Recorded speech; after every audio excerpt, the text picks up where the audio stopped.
Masih hangat dan masih kuingat kejadian yang kualami malam itu.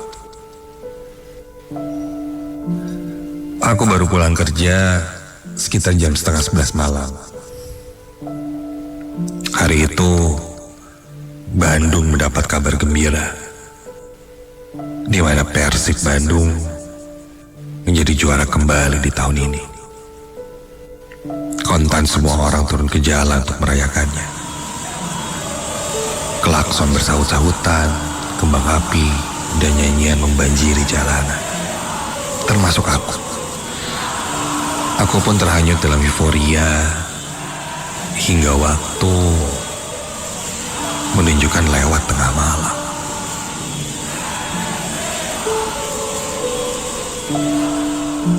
Setelah dirasa cukup, aku pun memutuskan untuk pulang.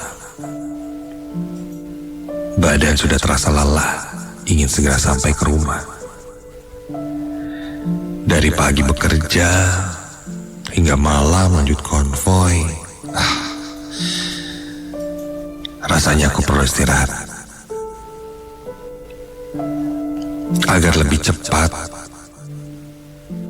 saat itu aku memutuskan untuk mengambil jalan pintas menuju ke rumahku. Jalan pintas ini hanya bisa dilalui dengan motor.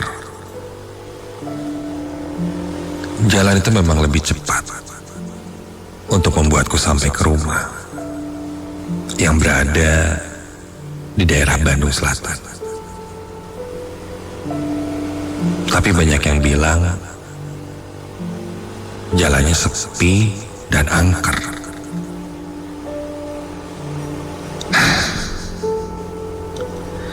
Ketika itu pikiranku masih dengan euforia kemenangan Persib menjadi juara. Hal-hal lain tidak kupikirkan.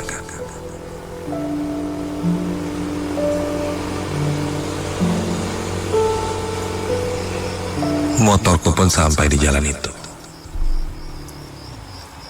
Begitu masuk ke sana, rasanya memang langsung berbeda. Lampu motorku seakan lebih redup. Dan keadaan malam itu terasa aneh buatku. Dari hingar-bingar konvoi Persib, dan ketika masuk ke jalan itu sangat hening. Bahkan rasanya seperti ada sesuatu yang memperhatikanku selama di jalan itu. Sempat ada sesuatu yang tertangkap oleh ujung mataku, bergerak di semak-semak. Mungkin hanya hewan, kataku dalam hati.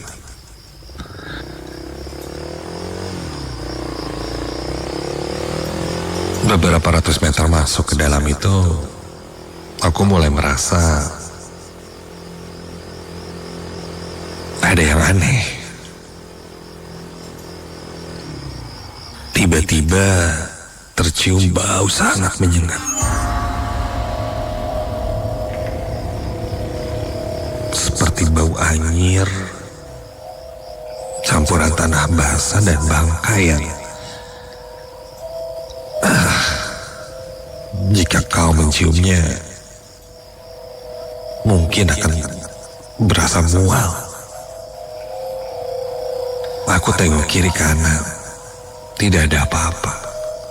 Hanya motorku saja yang melaju di sana. Aku tambah kecepatan, tapi motor malah terasa berat. Seperti diboncengi sesuatu yang berat. Dan saat itu padahal jalanan tidak menanjak. Mesin motorku mulai meraung. Di tikungan pertama, aku sempat melihat sesuatu di pinggir jalan. Seorang ibu-ibu berdiri membelakangi jalan. Rambutnya panjang,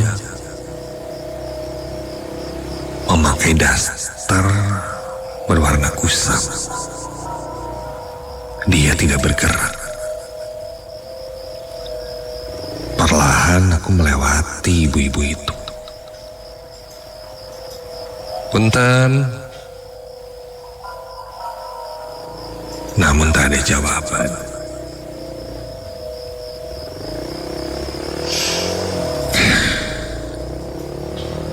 Apain ada ibu-ibu di jalanan kayak begini ya? Orang gak waras kali ya? Bodo amat. Angin dingin mulai terasa menerpa wajah. Aku paksa gas lagi motorku yang terasa berat itu.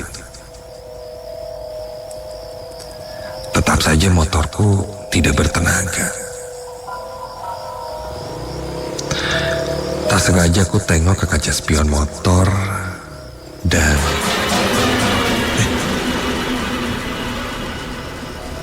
kok ada sesuatu yang duduk di jok belakang motorku. Begitu melihat itu aku langsung tengok ke belakang. Dan ketika aku tengok langsung, tidak ada apa-apa. Salah lihat kali ya. Tapi bau busuknya tercium semakin jelas.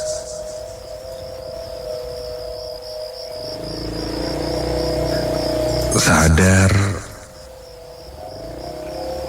mulai ada yang tidak beres. Aku pun mulai waspada. Aku baca doa di dalam hati sambil terus gas motorku di jalanan yang terasa semakin lama semakin sepi. Hingga sampailah di satu titik yang harus aku lewati. Di mana di depan kulihat ada satu pohon yang sangat besar. Sepertinya pohon beringin. Besar, rantingnya berakar. Dan ketika melewati pohon itu, tiba-tiba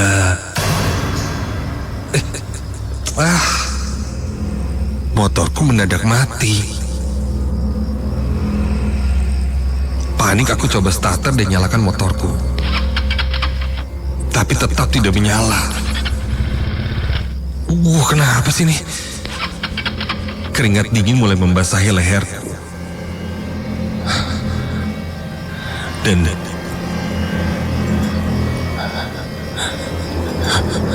tiba-tiba terdengar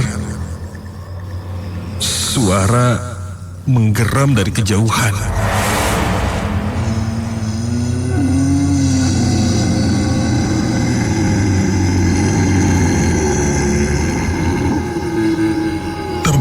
Dari atas pohon. Aku menongak dan tidak ada siapa-siapa. Tapi ada ranting pohon yang bergoyang sendiri. Seperti ada yang baru saja melompat dari sana. Sampai ada suara dari sampingku.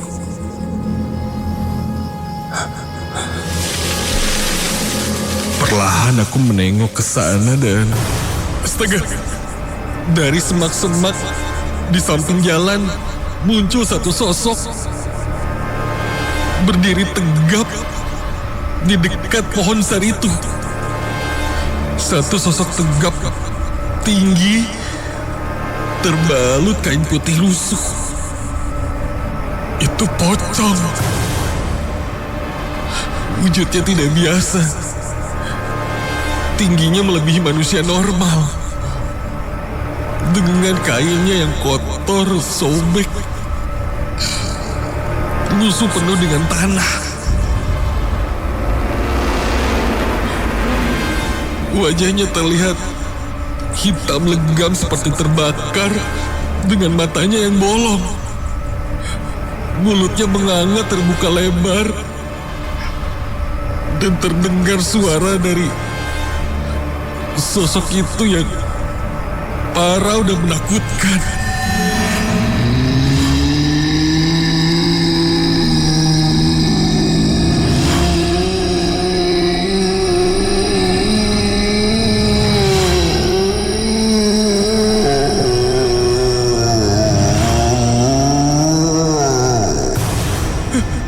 Pocong itu melayang ke arahku semakin dekat dan semakin jelas wajahnya. Dan saat hampir menyentuhku, spontan aku teriak sekuat-kuatnya sambil terus berusaha menyalakan motorku.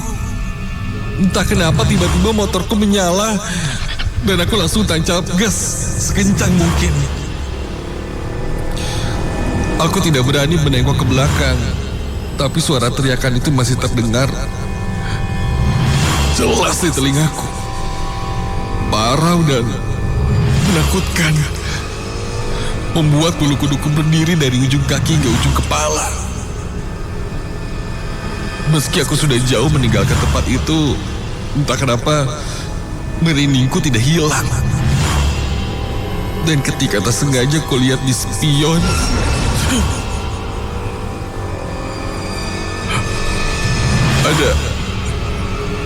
ada sesuatu yang putih berdiri di atas jok belakang motorku. Aku langsung buang muka dan tanpa pikir panjang, aku langsung tancap gas keluar dari jalan itu. Sampai di jalan yang ramai, aku sempat berhenti dan turun dari motor. Sosok itu memang sudah tidak ada. Tapi di atas jok motorku terlihat ada tanah-tanah kotor yang basah, tepat di posisi sosok itu berdiri.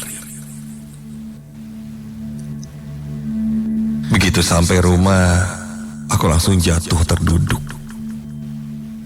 Badanku dingin, tanganku gemetar.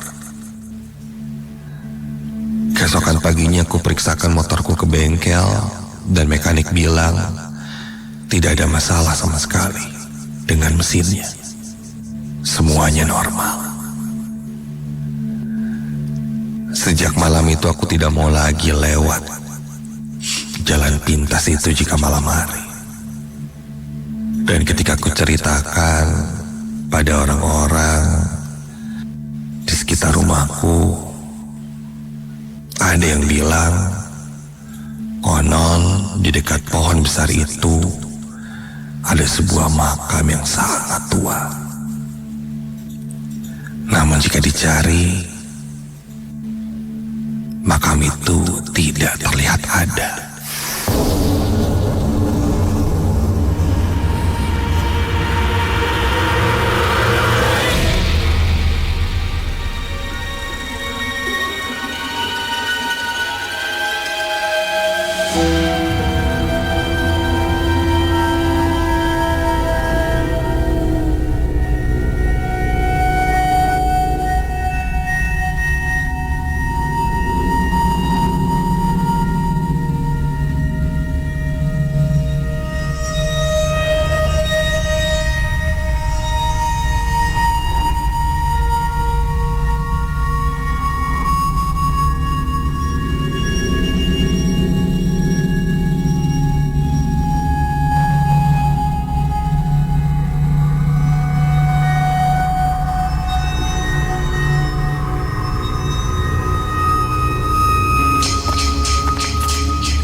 Percaya atau tidak dengan cerita yang akan aku ceritakan malam ini. Tapi aku benar-benar pernah mengalaminya. Dan malam ini aku akan mencoba menceritakan ceritaku ini kepada tim Nightmare Side, Ardan Radio, dan kalian semua yang mendengarkan.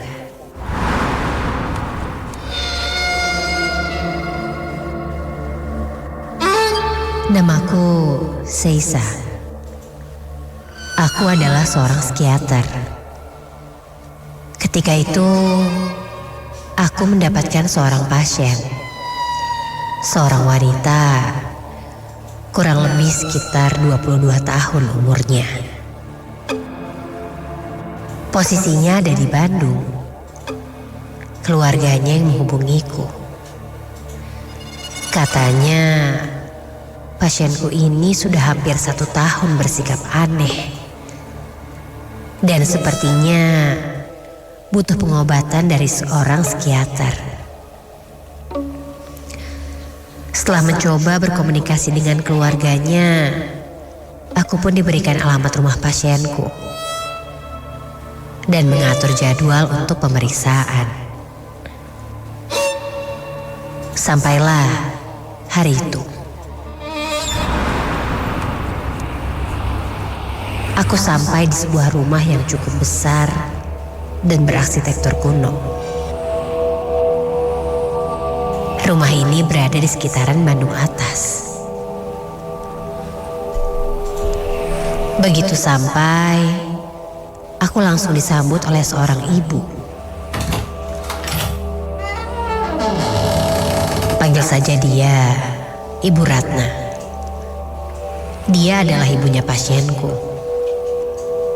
Aku pun dipersilahkan masuk.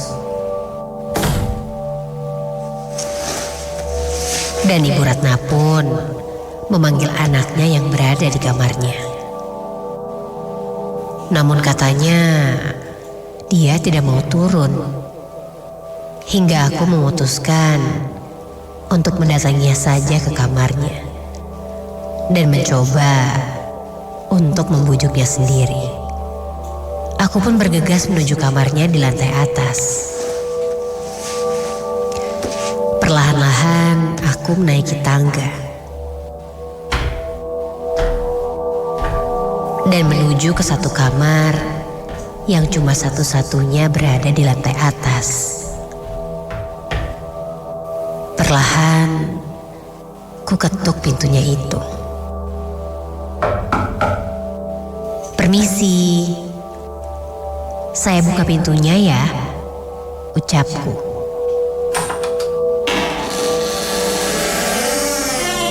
Kamarnya gelap sekali.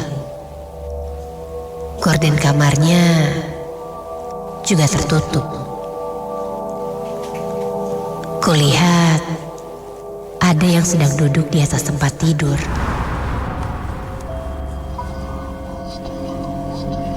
Dengan rasa deg-degan aku mendekati pasienku itu. Hai, kenalin, saya Seisa. Kita turun sebentar ke bawah yuk.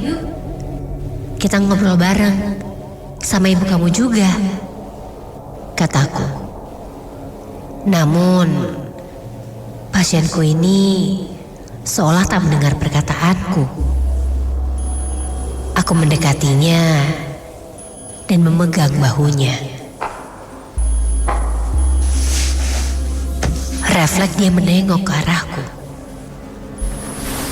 Karena gelap, aku tidak begitu bisa melihat wajahnya. Dia lalu ikut berdiri. Aku melepaskan tanganku di bahunya dan menggiring dia keluar kamar. Dia beranjak dari duduk di atas tempat tidur itu dan mulai melangkah. Dan baru saja beberapa langkah, tiba-tiba dia berbisik padaku. Dia bilang, aku tidak boleh pergi. Hah? Dia? Dia siapa ya? Kataku heran. Dia lalu menengok sedikit ke arah belakang, yaitu ke arah tempat tidur. Refleks aku pun ikut menengoknya. Dan astaga, siapa itu? Duduk di atas tempat tidur seorang yang lain. Yang karena gelap terlihat seorang perempuan duduk dan dengan rambut panjang. Segera mungkin aku mencari saklar lampu dan menyalakannya. Lalu begitu kunyalakan,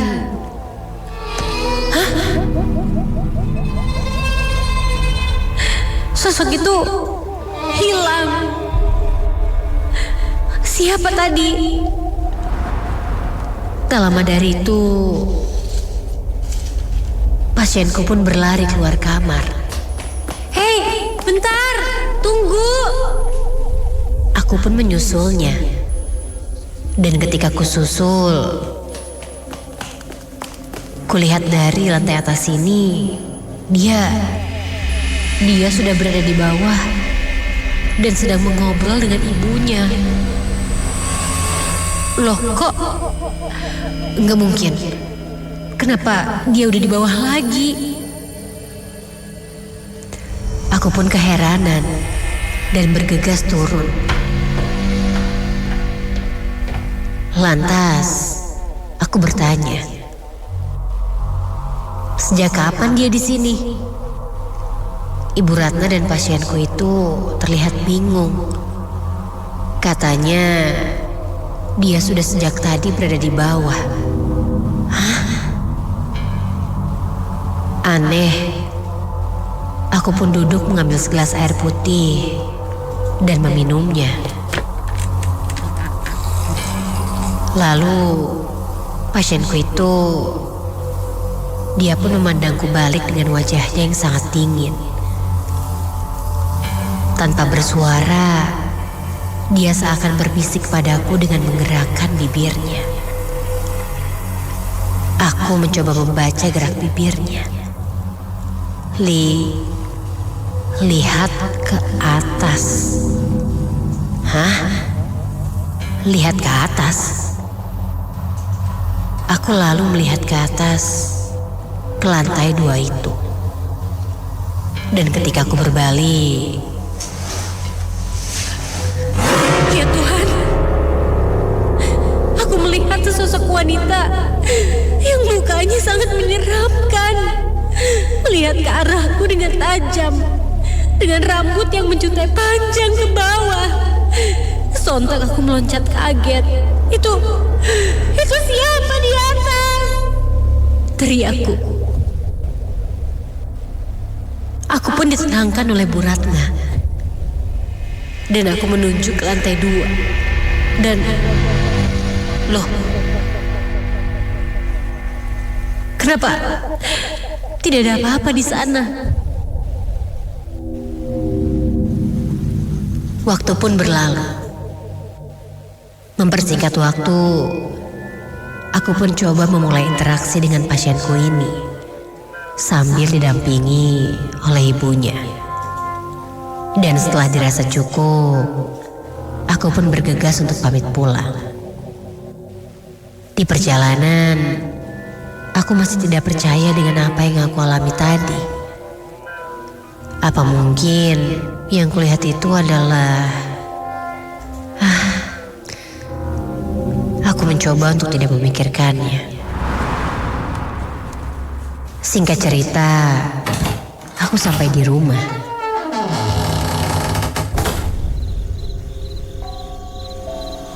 Setelah mandi dan bersih-bersih, aku merasa lebih rileks. Aku pun merebahkan diriku di tempat tidur. Aku masih terdiam dan teringat dengan sosok perempuan yang sangat menyeramkan yang tadi kulihat. Sosok itu seakan masih ada di pikiranku. Hingga tiba-tiba,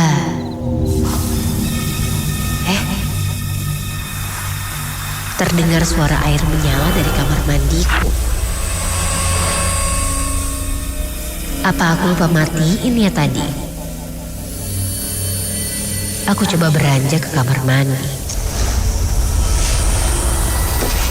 Kulihat shower di kamar mandiku itu ternyata memang masih menyala. Dan segera aku matikan lagi showernya. Aku mencoba berpikir positif. Mungkin aku yang lupa. Aku pun kembali ke kamarku. Baru saja aku berbalik badan. Dan astaga, tepat di depanku kini kulihat berdiri seorang perempuan yang persis seperti kulihat di rumah pasienku tadi. Perempuan itu berdiri tepat di bawah shower. Seketika itu aku membuang mukaku. Jantungku berdegup kencang. Dan pelan-pelan aku keluar dari kamar mandi. Aku berdoa. Tak lama sosok itu pun menghilang dengan sendirinya.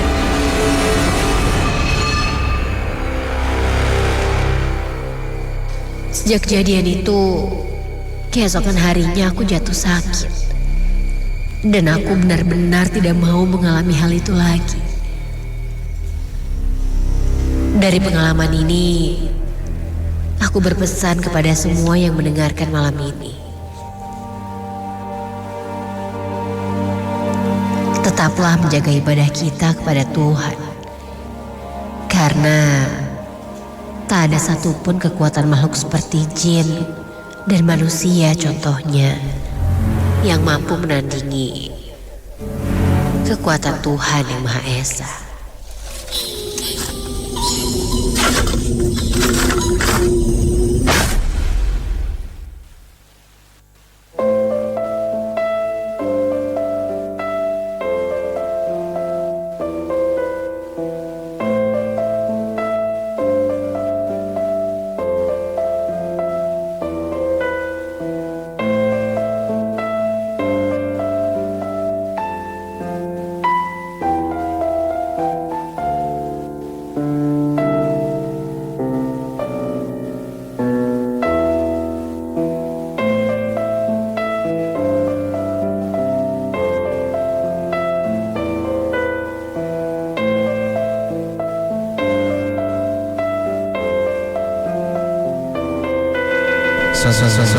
FM Ardan Radio. Harder for Hill tuh kok. Ya, kembali lagi di Nightmare Side ya bersama JNE di JNE Nightmare Side. Malam hari ini 2 cerita baru saja kamu dengarkan dan masih ada 1 cerita terakhir lagi. Selamat malam juga insan muda yang sudah hadir di live Ardan Radio di ardanradio.com dan juga di Ardan Radio BDG di TikToknya Ardan Radio. Kita sedang live di sini.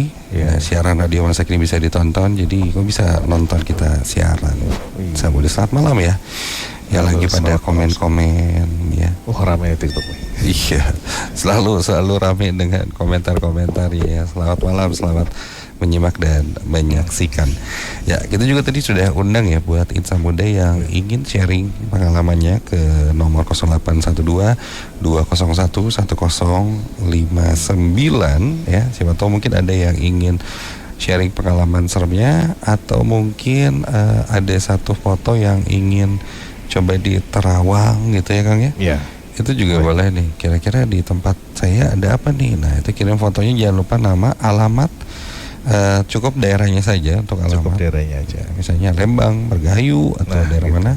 Dan mungkin cerita sedikit ya, kenapa sih kamu penasaran dengan tempat itu untuk perawatan, atau mungkin ada yang mau sharing pengalaman, boleh. Apakah sudah bisa muncul ya? Oke. Kita coba bacakan nih. Oke. Tolong digeser dulu itu.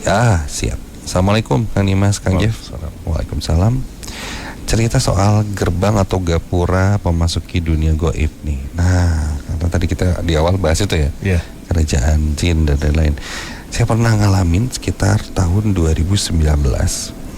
Sewaktu pulang kerja, itu kemalaman, waktu itu sekitar jam 11 malam lebih, saya dibikin linglung saat berkendara motor turunan daerah Pangalengan memasuki daerah Cileweng.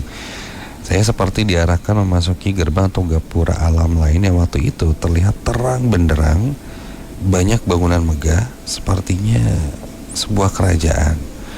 Untungnya dalam keadaan tidak fokus atau linglung, saya keburu sadar dengan adanya suara memanggil. Dan serentak saya ngerem dan benar saja ternyata saya salah arah jalan, malah menuju jurang yang di bawahnya ada beberapa saung-saung penduduk yang berkebun. Alhamdulillah saya masih diselamatkan. Mungkin malam itu karena kecapean sehingga berkendara jadi tidak fokus. Dan terima kasih atas waktunya, Kang. Saya Dadan dari Soreang. Semoga kita semua selalu dalam lindungan Allah Subhanahu wa taala. Amin. Amin. Ya. Ini dia daerah Pangalengan, selatan ya, masuk ke daerah Cileweng. Itu cukup berbahaya ya. Berbahaya. Dia lihat sesuatu kayak terhipnotis, mungkin kayak loh kenapa ini di depan tiba-tiba ada ini. Itu kalau diterusin ya ke jurang gitu ya. Iya. Dan Ya itu saya gini, kerajaan jin kayaknya, kita bicara kerajaan jin lagi ya. Pasti di antara teman-teman semua pernah dengar cerita juga ada yang di laut ya. Jadi ada beberapa narasumber juga saya ngelihat seperti ada kubah segala macam di tengah laut di pesisir selatan misalnya. Ada juga ketika orang naik pesawat, dia melihat di atas awan tuh seperti banyak bangunan gitu. Seperti ada, dan jelas banget dia bilang, saya ngelihat banget seperti kota tapi di atas awan. Artinya itu di atas ya. Bukan di batu, bukan di apa. Nah, yang dilihat sama Dadan tadi, ya. itu kan posisinya itu ketika posisi yang dia lihat itu berarti di atas jurang kan, betul nggak? Iya, dia turunan. Ya berarti mungkin kalau dia harusnya lurus belok gitu ya. Nah gitu ya. belok ya. Berarti kan ketika dia lurus kan jatuh ke jurang. Dan bangunannya kan berarti di atas jurang kan, tinggi kan. Iya. Nah ini versi saya ya, punten bisa versi saya. Ini kemungkinan apa yang dilihat Dadan, ya antara dia sadar dan tidak sadar, kecapean, kelelahan, dan dia secara nggak langsung masuk ke frekuensi energi yang sama dengan yang ada di situ. Sekelebat dia ngeliat itu. Tapi bentuk kerajaan jin yang memang adanya di atas, bukan di bawah atau di batu, bukan. Itu gerbangnya ya. Ya kemungkinan seperti itu. Kemungkinan seperti itu. Oke, Kang Dadan ya. Oke, selanjutnya masih ada lagi cerita. Oke, ini selanjutnya akan coba kita bacakan yang sudah sharing di 0812-201-1059. Selamat malam, Kak Dimasta. Saya Rianti dari Panjelekan. Setiap beberapa bulan sekali saya suka mendengar suara ibu saya yang memanggil saya di tengah malam. Dan pas saya cek ke kamar, ya, ke kamar ibunya sedang tidur, terlelap lagi tidurnya ya, maksudnya ya tidur dengan lelap gitu. Jadi sekarang kalau dengar suara yang menyerupai ibu saya tengah malam, saya abaikan saja. Serem nih. Suaranya memanggil ya. Iya, dia menyerupai suara ibunya mungkin. Tadi siapa namanya? Rianti. Ria, misalkan Ria, Kak dia. Yanti. Iya. Yanti. Nah gitu ya. Gitu kan. Di sini. Teh. Pas iya bu. Kok nggak ada, pas lihat ibunya gitu tidur. Tapi bisa juga gini. Rianti pas sedang pura-pura tidur. Gak tahu kan. Ngeprank ya ibunya. Kayaknya beberapa kali dia katanya kayak gitu ya. Ini paling serem sih emang kalau menurut saya ya pribadi itu yang ya suara itu sih ya. Itu kadang bikin kaget lah tiba-tiba atau dengar suara ini. Kalau di radio sendiri dia wah itu lumayan sering tuh ada gangguan di bentuknya suara. Ini di sebelah kita ini kan gazebo Ardan ya. Waktu itu pernah bercanda-bercanda gitu segala macam, masuk ke situ lewat jam 1 gitu, terus tiba-tiba pas lagi bercanda gitu ada yang Assalamualaikum, itu suara cewek itu dari arah sebelah situ. Wah, apa nih gitu. Berarti kejadian seperti ini sebenarnya nggak bisa dihindari oleh siapapun kan. Nah, dimanapun kita berada pasti akan ada energi lain atau makhluk lain yang tidak terlihat tinggal bersama kita. Sekuat apapun proteksi rumah, tidak akan bisa memproteksi alam jin kan. Itu hanya bisa memproteksi energi alam yang ada di dunia manusia ini agar yang negatif tidak masuk. Kenapa diselimuti yang aura positif rumahnya. Nah, kalau rumah penuh dengan aura positif, negatif gak akan masuk. Kalau yang negatif masuk ke aura positif pasti konslet dong. Pasti wah heboh banget. Pasti gak akan masuk negatif itu. Konsep proteksi rumah. Tapi dia tidak akan bisa membatasi alam jin. Alam jin ya di alam dia yang bebas aja kemana-mana. Nah, kadang ada beberapa jin yang memang menyerupai, mengganggu, terus iseng lah istilahnya seperti itu ya. Mungkin di sebelah Rianti tadi ada sesuatu tempat yang memang terbengkalai atau tidak digunakan sehingga dia teriak di situ, suaranya seolah terdengar dalam kamar. Bisa juga seperti itu. Karena saya bilang di awal, jin itu tidak terbatasi oleh ruang dan waktu, kan. Contohnya gini, kita video call, ya ada lihat foto aja, kita fotonya terawangan, tiba-tiba juriknya kesini gitu, itu persekian detik.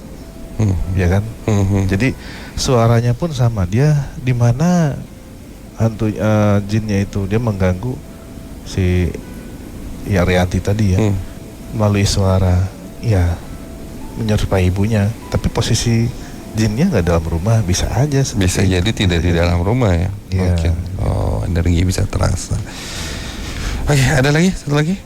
Ya, satu lagi ya sebelum kita masuk ke cerita ketiga nih yang mau sharing. Nanti di akhir juga boleh kita bacakan beberapa lagi, boleh ke nomor ini ya, 0812 201 1059, langsung ketik aja di situ ya. Nah itu sudah ada. Jadi kalau mau kirim cerita, ini sudah ada emailnya nms@adanradio.com, cukup jelas ya di situ. Tinggal kamu catat atau di capture aja kalau barangkali lupa.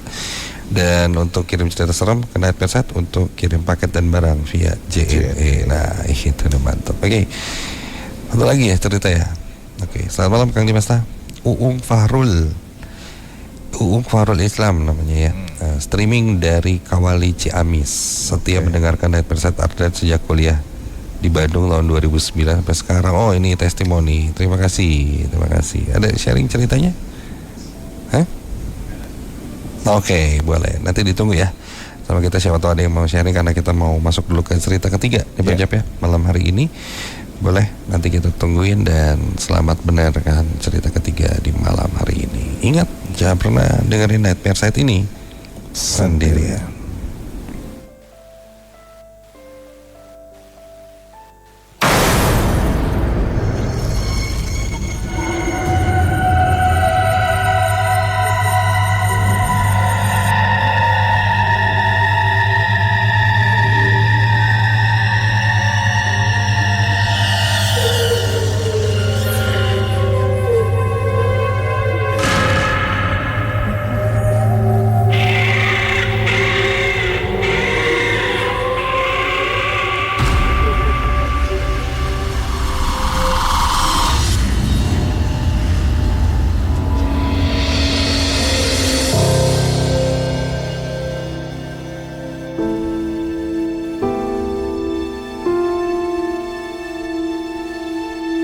Namaku Daniel.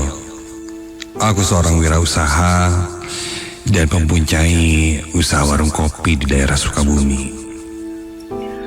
Sebenarnya aku bukan asli dari Sukabumi. Asalku dari Minang, Sumatera Barat. Malam ini aku akan berbagi sebuah pengalaman yang pernah aku alami tepatnya sekitar tahun 2023 yang lalu di daerah Sukabumi. Hari itu hari Kamis, malam Jumat di bulan Juli. Aku mengambil libur berjualan karena sudah ada janji dengan teman-temanku untuk pergi memancing. Memancing adalah salah satu hobiku dari dulu. Jadi biasanya setiap 1 bulan sekali aku mengambil waktu libur untuk memancing. Sebelum pergi memancing, biasanya aku pasti mengorek tanah di belakang rumah untuk mencari cacing yang akan dijadikan umpan. Memancing ini adalah salah satu kegiatan dan hobi yang aku sukai. Jadi apapun pasti kulakukan. Setelah semua perlengkapan mancing siap, aku pun pergi ke tempat pemancingan dengan berjalan kaki, karena jaraknya memang tidak terlalu jauh dari rumahku.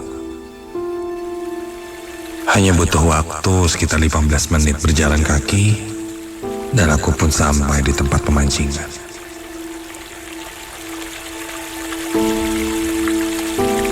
Sampai di sana, ternyata teman-temanku belum ada yang datang.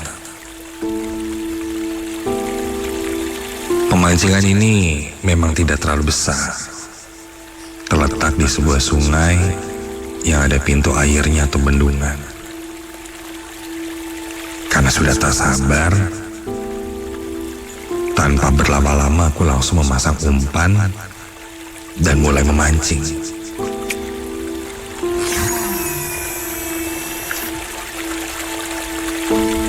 Tak perlu waktu lama dan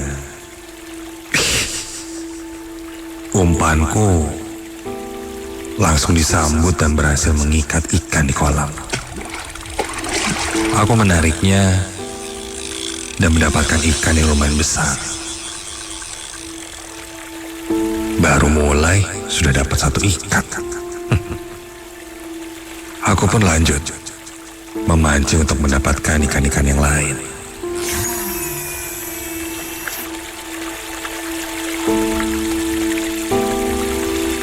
Saking asiknya memancing, waktu pun berlalu. Dan tak terasa, sudah maghrib.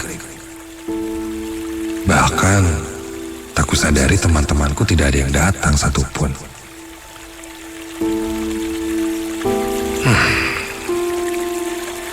Karena masih penasaran dengan hasil pancinganku yang cukup banyak hari itu,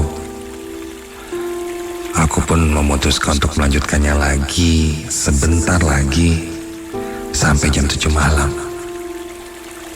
Karena aku pikir, aku bisa mendapatkan lebih banyak ikan lagi.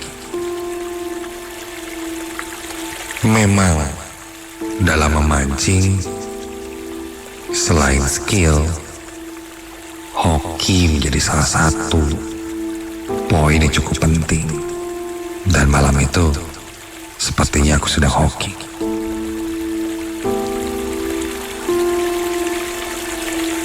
Ini nih yang namanya rezeki. Umpan lancar, nggak ada saingan, dapat ikan banyak.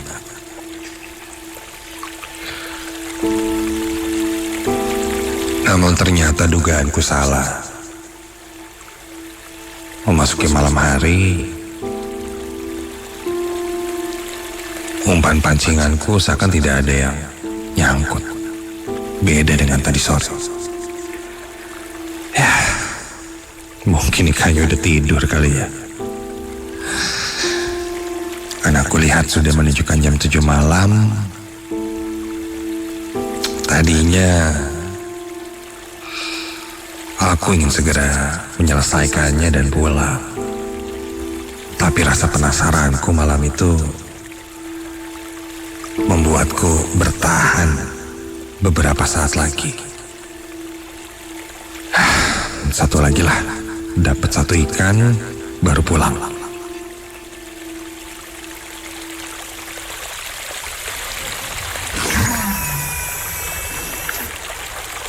Dan kena nih.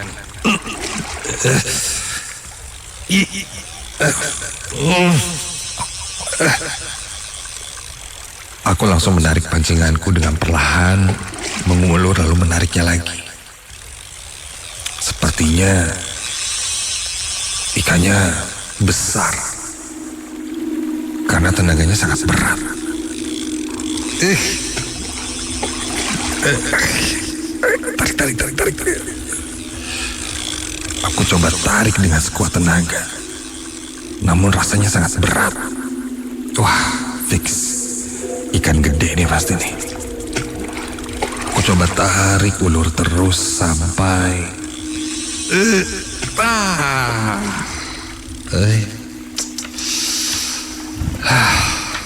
Ikannya lepas. Sepertinya aku kurang beruntung. Padahal tadi kayaknya dapat ikan yang besar. Sudahlah.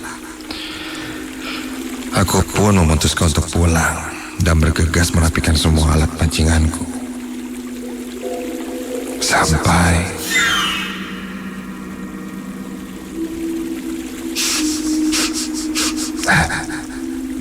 sekelebat aku mencium aroma yang cukup menyengat.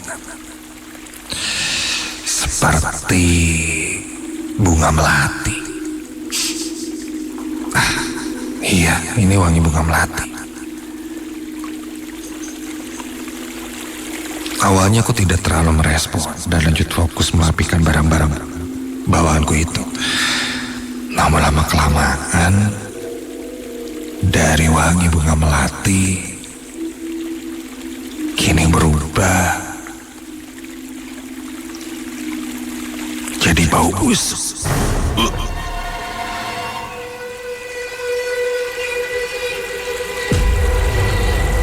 Saking menyengat baunya membuatku ingin muntah. Bau apa nih?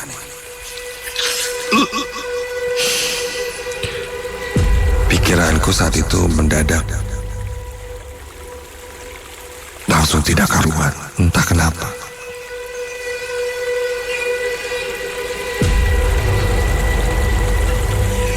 Sampai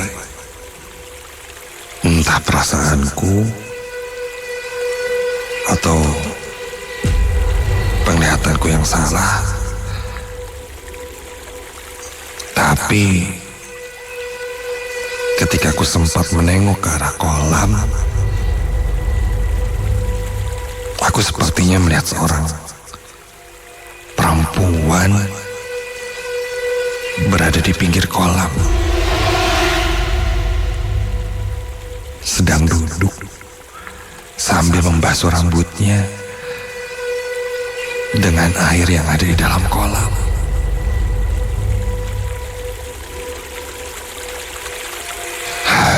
Untuk memastikannya, aku pun menengok ke arah kolam untuk melihatnya lebih jelas dan memastikan aku tidak salah lihat. Dan ketika aku tengok, iya, benar. Ada seorang perempuan duduk di pinggir kolam, terlihat membasuh rambutnya dengan air dari kolam itu. Tuh ngapain cewek keramas di kolam ikan? Aku pun coba menegurnya, karena itu kolam ikan, bukan tempat mandi. Belum sempat aku mau menegurnya, tiba-tiba handphoneku berdering. Aku pun mengangkatnya. Ternyata itu telepon dari orang rumah yang memintaku untuk segera pulang. Iya. Ya, ntar pulang langsung ya. Siap. Tunggu saja di rumah ya. Aku tutup teleponnya dan begitu melihat lagi ke arah kolam, perempuan yang tadi kulihat sudah tidak ada.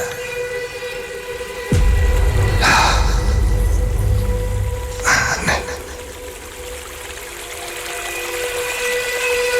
Saat itu tidak sedikit pun terpikir olehku hal-hal aneh, karena perempuan itu terlihat ya seperti perempuan normal saja, hanya kelakuannya saja yang aneh.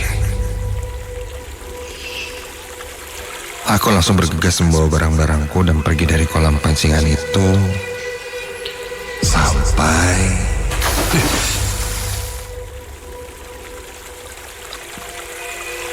ada sesuatu yang tercebur ke dalam kolam. Refleks aku lihat ke belakang dan Ketika kulihat, Astaga. Itu sebuah kepala. Iya, kulihat dengan jelas ada sebuah kepala yang mengambang di kolam. Rambutnya mulai terurai, basah di atas kolam, dan itu kepala seorang perempuan. Kepala itu mengambang di permukaan kolam dengan wajah yang pucat. Raut wajahnya yang datar dan mata yang membelalak. Dan kini mulai terdengar dia seperti tertawa. Dan dari raut wajahnya yang datar itu dia mulai tersenyum.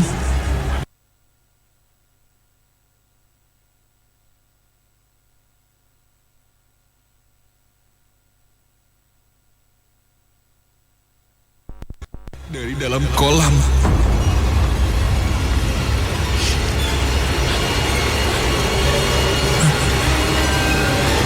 Melihat itu aku langsung berlari sekuat tenaga meninggalkan tempat pemancingan itu. Aku berlari tanpa melihat ke arah belakang. Namun suara tertawanya seakan terus mengikutiku dari belakang.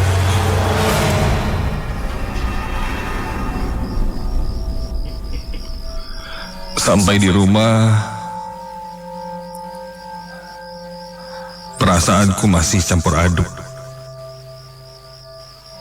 Sosok perempuan itu terlalu jelas terlihat olehku. Bahkan hampir berwujud seperti manusia. Namun itu bukan. Sulit untuk dijelaskan jika kamu tidak melihatnya dengan mata kepala sendiri. Yang jelas, sosok yang kulihat itu masih terasa selalu menghantuiku. Seperti mimpi buruk jika tiba-tiba terlintas sosok dan wajahnya. Setelah kejadian itu, aku tidak berani lagi memancing sampai waktu malam di tempat itu. Mungkin ada satu peraturan yang tidak aku tahu tentang tempat pancing itu. Aku tidak tahu apa itu. Namun yang jelas, aku tidak mau lagi bertemu sosok perempuan di kolam itu.